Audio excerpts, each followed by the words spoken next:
Selamat pagi anak-anak, selamat berjumpa kembali. Apa kabar hari ini? Semoga di masa pandemi ini kita selalu dalam lindungan Tuhan, sehat dan bahagia. Jangan lupa untuk selalu di rumah saja. Jangan lupa untuk belajar dan berdoa. Anak-anak yang saya cintai, sebelum kita mulai pelajaran hari ini, alangkah baiknya kita berdoa menurut kepercayaan kita masing-masing. Berdoa dipersilakan.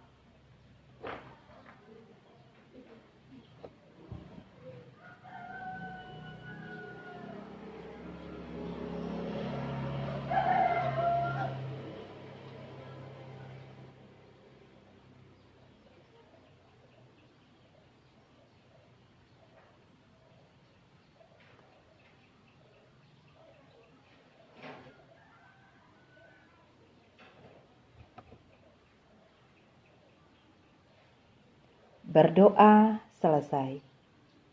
Anak-anak yang saya cintai,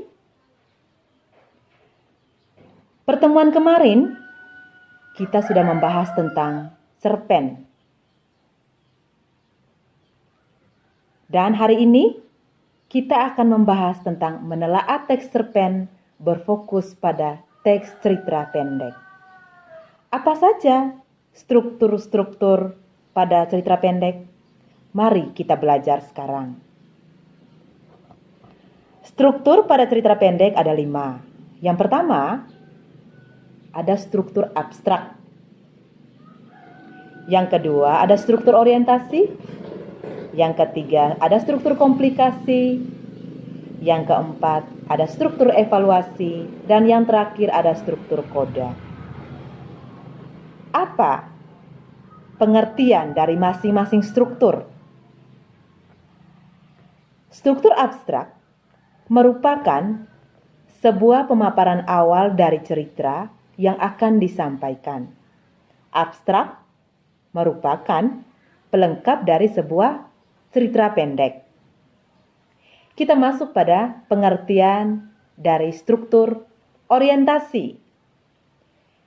Orientasi menjelaskan tentang latar, baik itu latar waktu, latar tempat, latar suasana yang terdapat dalam cerpen. Struktur yang ketiga ada komplikasi.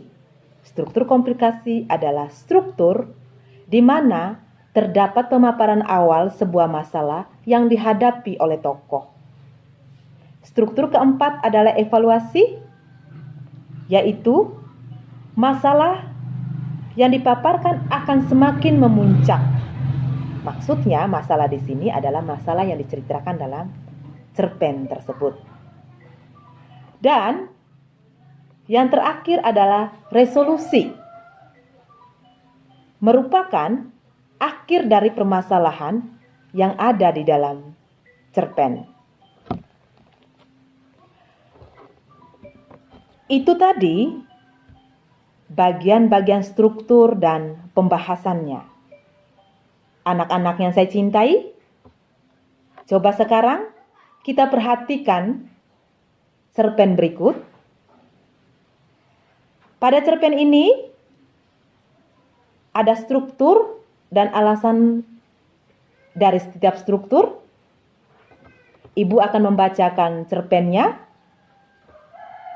Judul cerpen, Jangan Malu Menjadi Miskin. Aku anak seorang pemulung dan pekerja buruh. Ayahku buruh pabrik dan ibuku sering bekerja mengumpulkan barang bekas untuk menambah biaya sekolah aku dan adik-adikku.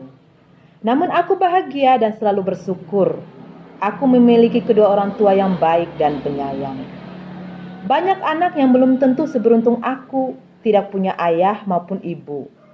Walau aku selalu tidak percaya diri dengan keadaan kami, tapi aku tetap berjuang dan belajar sebaik mungkin agar menjadi anak yang membanggakan orang tua. Dan aku menjual kue di sekolah. Kue apa saja yang dibuat ibu, aku jual di kelas ke teman-temanku, walau tidak banyak cukup buat ditabung, membayar uang sekolah. Kadang pisang goreng, bakwan, dan lapis. Aku tidak malu, aku membawanya dengan plastik besar setiap resting, aku menawarkannya ke kawan-kawan. Aku heran melihat teman-teman yang hidup berkecukupan, namun tidak mau rajin belajar dan bersyukur. Ternyata benar, kesungguhan dan pantang menyerah membuat siapa saja menjadi bahagia. Kini, aku duduk di bangku mahasiswa untuk meneruskan beasiswa aku ke jenjang magister. Penggalan kisah diriku tadi adalah kisah waktu aku duduk di SD. Walau kini ayahku telah tiada, namun semua pengorbanan ayahku tidak akan aku sia-siakan. Kini aku telah bekerja di sebuah perusahaan, cukup untuk membiayai ibu dan adik-adikku sekolah. Aku sangat bersyukur karena selama ini banyak kemudahan yang Allah berikan padaku selagi aku ingin katakan, jangan malu menjadi orang miskin. Yang malu apabila diri kita tidak mampu menjadi orang yang tidak berguna. Walaupun aku telah sukses, tetap meyakini kalau aku adalah anak miskin seorang pemulung yang tetap bersyukur dan belajar terus-menerus agar menjadi orang yang sukses. Baik anak-anak, itu tadi merupakan contoh sebuah cerpen dan pada bagian cerpen itu sudah terdapat struktur-strukturnya. Nah, struktur yang pertama kita lihat, itu merupakan orientasi. Pada awal cerpen itu, aku anak seorang pemulung dan seterusnya, dia menjelaskan struktur orientasi. Kenapa? Alasannya pada bagian ini berkaitan dengan latar tempat. Di situ dijelaskan ada latar tempat, ada latar waktu, ada latar suasana. Sedangkan pada paragraf berikutnya dari cerpen tersebut, itu merupakan rangkaian peristiwa berisi kisah berlanjut melalui rangkaian peristiwa tak terduga. Kita masuk pada struktur berikut. Cukup untuk membiayai ibu dan adik-adikku sekolah dan seterusnya. Di situ dia menjelaskan struktur komplikasi. Alasannya karena dia berisi cerita bergerak seputar konflik atau masalah yang mempengaruhi latar waktu dan karakter.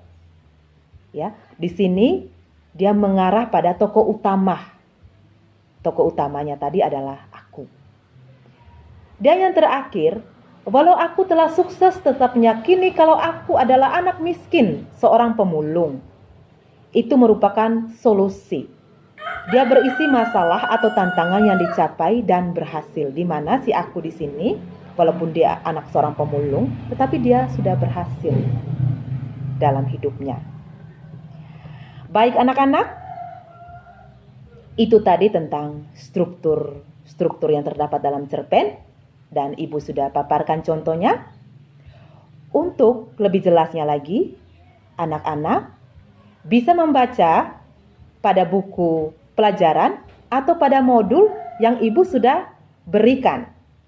Silakan membacanya dan memahami setiap struktur yang dipaparkan pada modul ataupun buku pelajaran. Anak-anak yang saya cintai, untuk pelajaran hari ini cukup sekian dulu. Jangan lupa untuk selalu menjaga kesehatan. Jangan lupa untuk selalu di rumah saja. Dan ingat, belajar dan berdoa. Terima kasih. Salam sejahtera untuk kita semua.